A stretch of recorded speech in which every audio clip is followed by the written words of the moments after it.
আসসালামু আলাইকুম। আশা করি আপনারা সবাই ভালো আছেন। তো একটা প্রশ্ন করি, খামারের আসল সৌন্দর্য কোথায়? অনেকে ভাবে গরু শুধু পোষা মানে খামার, কিন্তু সত্যি হলো প্রতিদিনের পরিশ্রম, সংগ্রাম আর ধৈর্যের ভেতরেই খামারের আসল সৌন্দর্য লুকিয়ে থাকে। আজকে সেই পরিশ্রমের এই গল্প আপনাদের সাথে শেয়ার করব ইনশাল্লাহ। চলুন শুরু করি। তো প্রতিদিনের মতো আজকেও সকাল সকাল ঘুম থেকে উঠে গরুর ঘর পরিষ্কার করে দুধ দহন করে তারপরে বাজারে দুধ দিয়ে আসছি। আসার পরে আব্বু বললো যে খের কিনছি, তো খড়গুলো নিতে হবে। তো সকাল সকাল চলে আসছি তো খড় নেওয়ার জন্য। আমার সাথে ছিল আমার বাগিনা আর আমার বড় ভাই। তো চলে যাচ্ছি খড় নেওয়ার জন্য। আর এখন সকালবেলা যে খড়গুলো না নিই তাই পরে নিতে পারবো না, কারণ আমাদের রাস্তার কাজ শুরু হয়েছে। তো সকালে না নিলে খেরগুলো আর বিকেলে নিতে পারবো না, কারণ রাস্তা মাটি কেটে ফেলতেছে। তো এখন চলে এসেছি হচ্ছে খড় নেওয়ার জন্য। এইগুলো হচ্ছে আপনার নতুন নতুন খের আর কি, মানে কাঁচা খের। এগুলো পানি থেকে কাটছে, তো এই জন্য অনেক পানি লেগে আছে। তো এইগুলো শুকাইতে অনেক ঝামেলা হবে, এই জন্য সরাসরি এখন কাঁচা নিয়ে খাওয়া ফেলবো আর কি। তবে অনেকেই বলতে পারেন যে সাইজুল ভাই আপনি না জার্মান গাছ চাষ করেন, তো পানি তো হয়। তো ভাইয়া আমি তো জার্মান গাছ চাষ করি, আপনারা সকলে জানেন। তো পানি তো হয়, বাট এখন গাছটা একটু কম বাড়তেছে, সেজন্য আমি 15-20 দিন গ্যাপ দিছি। এই 15-20 দিন গ্যাপের মাঝখানে আমি কী করবো, এই খড়গুলো খাওয়াই চালাই নিবো আর কি। তো এই কাঁচা খড়গুলোই নিয়ে যেতেছি, মানে সরাসরি শুকাইবো না, আর এই কাঁচাগুলোই খাওয়াই ফেলবো। তো এখন নিয়ে যাচ্ছি বাড়িতে। তো ভ্যান গাড়িতে উঠাবো, প্রথম উঠাইয়া তারপরে বাড়িতে নিয়ে যাব।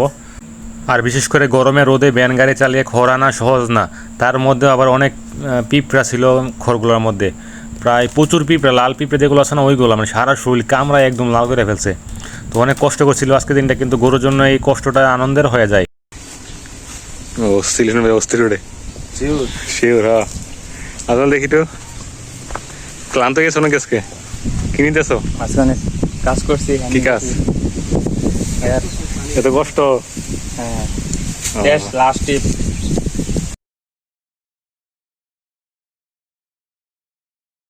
আর খামার মানে কিন্তু শুধু গরু না, এটা হলো একটা পরিবার, একটা দায়িত্ব। খড় আনার পরপরই জমিতে সার দিতে চলে যাব।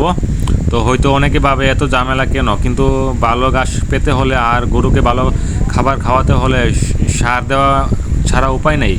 কারণ বর্তমানে জমিতে যে পরিমাণ পানি উঠছে, এমনিতেই গাছ বাড়তেছে না। আর যদি সার না দিই তাহলে সার গাছগুলো কোথায় পাবো? আর খড় যে দাম, খড়কে কিনে সারা বছর খাওয়াইতে পারবো না।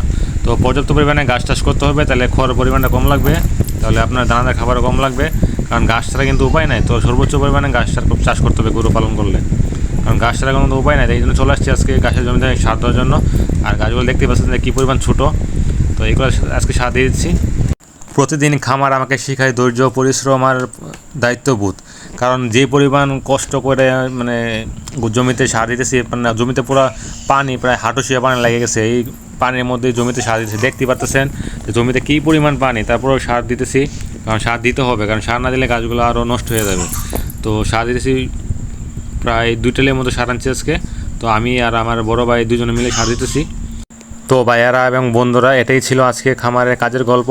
খড় আনা, জমিতে সার দেওয়া, এসব ছোটো কাজ মনে হলো আসলে খামারের জীবন এগুলোর উপরই দাঁড়িয়ে আছে। তো আপনাদের কাছে অনুরোধ, আমার খামারের জন্য দোয়া করবেন, যেন খামারের দায়িত্বগুলো সুন্দরভাবে পালন করতে পারি। আর আমাদের খামারে মহান আল্লাহ তাআলা যেন বারাকা দান করেন। আর খামার শুধু একটা কাজ না, এটা ভালোবাসা, এটা ইবাদত। ভালো থাকবেন সবাই, দেখা হবে আবার নতুন কোনো গল্প নিয়ে। আসসালামু আলাইকুম।